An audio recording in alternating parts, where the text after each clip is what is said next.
Mamen! O another healthy recipe or dish hatid sa'yo ni Mamen o Mr. Rap TV. Mantakin mo yon. Sa ilang taong ko nagbablog, ang tagal ko na palang di nakaluto nito, Mamen, itong basic na basic pero rap sa pa rin na pesang bangus, Mamen. Talagang paminsan-minsan. Tumira naman tayo ng hindi putok-batok at yung maraming gulay, Mamen. Bahala ka, ikaw rin. Baka may mga labit sa'yo. Kaya naman, paano? Simulan na natin to. Tirahin na natin, baka tirahin pa ng iba.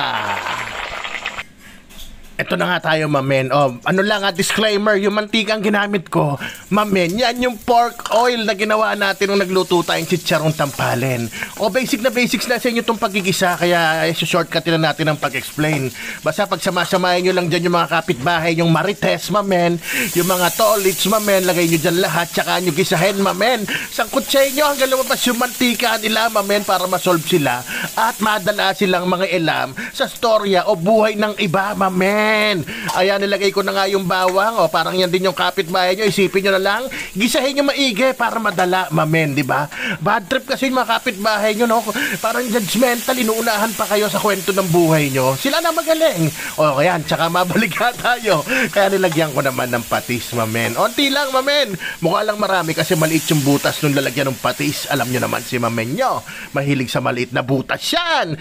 Tas nilagay ko na yung criminal water. Ayan, tas timplahan na natin yan, Mamen. Wala nang patumpik-tumpik, Mamen. Bawal chope dito.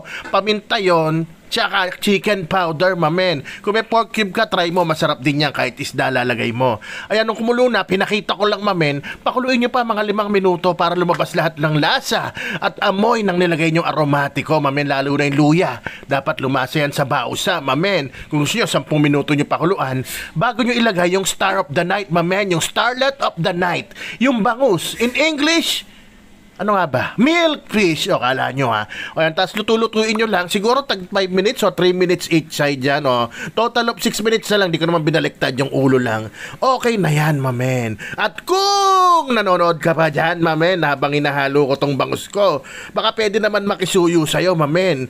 Alam ko, di ka mahilig sa ganitong healthy, pero i-like and share mo na to, Mamen. Para naman makarating sa iba na gusto magpaka-healthy, na basic lang pala ang luto sa pesa, Mamen. Ayan, tinikman ko na nga. At may onting diferensya lang, Mamen. Asin.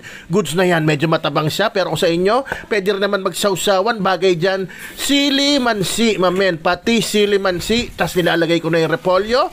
Makalipas ng 30 seconds, Mamen, ilalagay ko na rin yung pechi. Ayan. Mahilig din kayo dyan. Mali pala ako. Inuna ko pala yung siling green. Bakit? May pechi pa rin naman, Mamen, ha? Ayan. Pag nilam nyo na yan, pag malapit na, pag malalagay nyo na yung mga dahon na gulay nyo, malapit na magchibugan. Kaya isisigaw ko na Rapsa, man.